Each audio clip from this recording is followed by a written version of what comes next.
નમસ્કાર દર્શક મિત્રો, આપ નિહાળી રહ્યા છો ન્યૂઝ ફોર ઇન્ડિયા। શરૂઆત કરીએ આજના મહત્વપૂર્ણ સમાચારથી।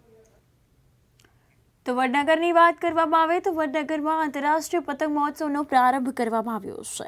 વડનગરના સ્પોર્ટ્સ કોમ્પ્લેક્સ ખાતે આંતરરાષ્ટ્રીય પતંગ મહોત્સવનો પ્રારંભ કરવામાં આવ્યો હતો। આ અંતર્ગત ઊંઝાના ધારાસભ્ય કે પટેલે પ્રાસંગિક પ્રવચનમાં જણાવ્યું હતું કે રાજ્યમાં 7 થી 14 જાન્યુઆરી 2024 સુધી ચાલી રહેલા આંતરરાષ્ટ્રીય પતંગ મહોત્સવ અંતર્ગત આજરોજ વડનગરના આંગણે આંતરરાષ્ટ્રીય પતંગોત્સવ જે છે તે ઉજવાઈ રહ્યો છે। વડાપ્રધાન નરેન્દ્ર મોદીના માદરે વતન ખાતે માનવતા પતંગ મહોત્સવનો ખૂબ આનંદ ઉપસ્થિતિ સૌ પતંગ રસિયાઓ આનંદમાં ભાગ લઈ રહ્યા છે। આ ઉત્સવ પ્રેમીઓ માટે આગવો લાહવો છે। આ ઉપરાંત આ G20 વસુદેવ કુટુંબમની થીમ પર પતંગોત્સવ જે છે તે આધારિત છે। ભાવના વડનગરમાં સાકાર થઈ છે વસુદેવ કુટુંબની તેવું કહી શકાય। તો આ સુંદર સરસ અને ગૌરવપૂર્ણ બાબત કહી શકાય। યુનેસ્કો દ્વારા વડનગરને વર્લ્ડ હેરિટેજ સાઇટમાં મૂકવામાં આવ્યું છે। આ ઉપરાંત જો વાત કરવામાં આવે તો 16 દેશના 42 પતંગબાજો અને 6 રાજ્યોના 28 પતંગબાજોએ વિવિધ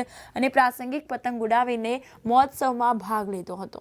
ત્યારે Bahrain, Colombia, Hungary, Indonesia, Japan, Malta, Mauritius, Mexico, Morocco, Russian, Saudi Arabia તેમજ યુએસએના 42 પતંગબાજો આ પતંગોત્સવમાં ઉપસ્થિત હતા। આ ઉપરાંત જો વાત કરવામાં આવે તો પતંગોત્સવમાં નગરજનો પણ હાજરી આપી હતી। પ્રતિનિધિઓ પણ આ પતંગોત્સવમાં સહભાગી બન્યા હતા।